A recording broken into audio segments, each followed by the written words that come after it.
예, 이번 시간에 우리 메인 매출 전표 입력에 있어서 메인 매출 전표는 앞에서 설명드렸듯이 우리 부가가치세 신고와 연계가 된다라고 했습니다. 자, 부가가치세 신고할 때 적용되는 세율, 일반 세율 즉 10% 적용되는 경우와 영세율 적용되는 경우, 그 다음에 관련해서 부가세가 면세되는 부분, 요 부분 정리해 보도록 하겠습니다. 교재는 282페이지가 되겠습니다. 자, 우리 부가가치세 세율은 일반적인 세율 10%입니다. 기본적으로 공급가액 기준으로 10%고요. 공급가액이라고 하는 부분은 부가가치세가 제외된 부분이죠. 제외된 부분이라고 보시면 되겠고요. 자, 부가가치세가 포함이 된 경우는 공급대가라고 이야기를 합니다. 공급대가는 부가가치세가 포함된 부분입니다. 자, 포함된 부분이고요. 자, 앞에 시간에 제가 한번 공급대가 부분 이야기를 한 적이 있습니다. 간이과세자일 때, 간이과세자는 직전과세 연도의 공급대가, 부가세 포함한 총 금액이 8천만 원 이하일 때 간이과세자다라고 이야기하면서 4,800과 8천만 원 사이에 있는 사람들이 세금 개한서 발행해야 된다라는 이야기 했던 적이 있습니다. 그때 공급대가 이야기 했습니다. 자, 공급가액과 공급대가 요것도 구분해서 반드시 정리하실 필요가 있겠고, 자, 일반적인 세율은 10%고요. 영세율은 공급가액의 0%, 즉 매출세액이 0원이다라고 보시면 됩니다. 매출세액 없습니다. 그러니까 부가세 과세하지 않는다라고 보시면 되겠습니다. 비과세하고는 개념이 다릅니다. 세율이 0%입니다. 자, 그러면 부가가치세는 기본적으로 어떻게 계산하냐 하면 매출세액에서 매입세액을 차감하도록 되어 있습니다. 매입세액을 차감을 해서 납부를 하거나 또는 환급을 받습니다. 환급을 받게 되는데, 자, 영세율인 경우는 0% 세율이죠. 그러면 매출세액이 무조건 0원이 됩니다. 0원이 되고요. 매입세액이 발생하게 되면 무조건 환급이 나온다라고 보시면 되겠습니다. 그래서 매입부가세 전액 환급이 일어납니다. 완전 면세 제도라고 이해를 하셔도 되겠습니다. 자, 이 부분은 왜 영세율 제도를 두고 있냐면 국제적 이중과세를 방지하고 조세 정책적인 목적이다라고 보시면 되겠습니다. 부가가치세는 대표적인 간접세이기 때문에 소비지국 과세 원칙입니다.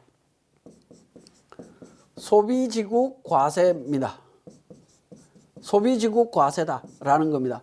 자, 재화나 용역을 소비하는 나라에서 과세해라라는 겁니다. 근데 우리나라에서 만들어진 재화를 우리나라에서 사용한다라고 하면 당연히 부가가치세법에 의해서 부가세를 내야 됩니다. 그런데 이 물건을 미국에 수출하면 미국 사람들이 소비를 하게 되겠죠. 미국에서 소비하는데 그대로 부가세가 포함된 상태로 넘어가게 되면 어떻게 되죠? 미국 소비자들이 사용함과 동시에 그 사용 금액 중에 일부가 부가가치세로 한국세법에 의해서 세금을 내는 그런 결과가 나옵니다. 그죠? 나라가 다름에도 불구하고 우리나라 과세권이 미국에 미치는 이상한 결과가 나오게 됩니다. 자, 그러한 불합리한 점을 없애기 위해서 소비지국에서 과세하자라는 겁니다. 그러면 어떻게 할 거냐? 매출이 일어날 때 0% 세율로 해서 세금을 없애버리자라는 거죠. 없애버리면 매입세액 환급이 일어나기 때문에, 자, 미국으로 수출하더라도 그 물품에는 부가세 금액은 한 푼도 없는 순수한 물건 가격으로만 갈 수 있다라는 의미입니다. 그렇게 영세율이 적용이 됩니다. 자, 이러한 영세율 대상 거래를 한번 보면요. 자, 부가가치세법에 의한 영세율이 있습니다. 자, 재화의 수출입니다. 재화의 수출은 직수출을 의미하는데 중개무역, 위탁판매 수출, 외국인도 수출, 위탁가공무역 수출을 포함합니다. 직수출은 한국에서 물건 만들어서 바로 외국으로 나가는 이 부분을 직수출이다라고 이야기를 하고요. 중개무역 같은 경우에는 중국에서 생산한 물건을 수입해서 미국으로 보내야 되는데 중국에서 수입 절차를 한국에 통관하지 않고 바로 미국으로 보낼 수 있죠. 그러한 부분들을 말합니다. 그러한 흐름까지도 포함해서 직수출 포함하고 있고요. 내국 신용장이나 구매 확인서에 의한 국내 거래, 부분은 국내 거래인데 결과적으로는 어떻게 되냐면 흐름을 보면 여기에 수출업자가 있습니다. 수출업자가 있고요. 그 다음에 제조, 1차 제조, 2차 제조 회사가 있습니다. 2차 제조 회사가 있는데 제품을 제조해서 1차 제조회사에 납품하고요. 1차 제조회사가 수출업자한테, 그 다음에 수출업자가 수출을 합니다. 재화를 수출을 하면 결과적으로 생산된 재화는 쭉 수출되는 연계가 되어 있는 부분이죠. 연계가 되어 있기 때문에 요 연계되어 있는 수출과 관련되는 내용이 내국신용장이나 구매 확인서에 의해서 확인이 되면 요때 영세율을 적용해 주겠다라는 겁니다. 영세율을 적용해 주겠다라는 의미로 이해를 하시면 되겠습니다. 그 다음에 용역의 국외 공급, 외국에서 용역을 공급할 때 영세율 적용합니다. 선박 항공기에 의한 외국 항행 용역 영세율 적용이 가능하고요. 외화 획득, 재화 또는 용역의 공급 등에 대해서도 수출업자와 직접 도급 계약에 의한 수출 재화 임가공 용역, 내국 신용장 또는 구매 확인서에 의한 수출 재화 임가공 용역, 이 부분도 영세율이 적용될 수 있습니다. 자, 그 다음에 조세특례 제한법상 영세율이 있는데 국가지방자치단체, 도시철도공사, 국가철도공단 등에게 직접 공급하는 도시철도 건설 용역, 이 부분도 영세율입니다. 장애인 보장구, 농어민한테 들어가는 비료, 농약 이런 부분들도 영세율이 적용이 됩니다.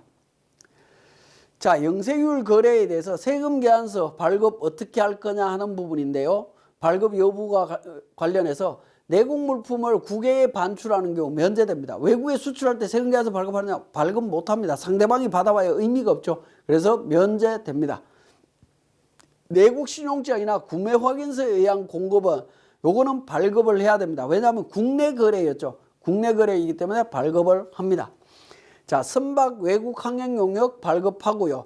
농어민 등에게 공급하는 재화도 발급을 합니다. 이건 국내 거래이기 때문에 그렇습니다. 나머지는 면제됩니다. 자, 면세제도 간략하게 정리해 보겠습니다.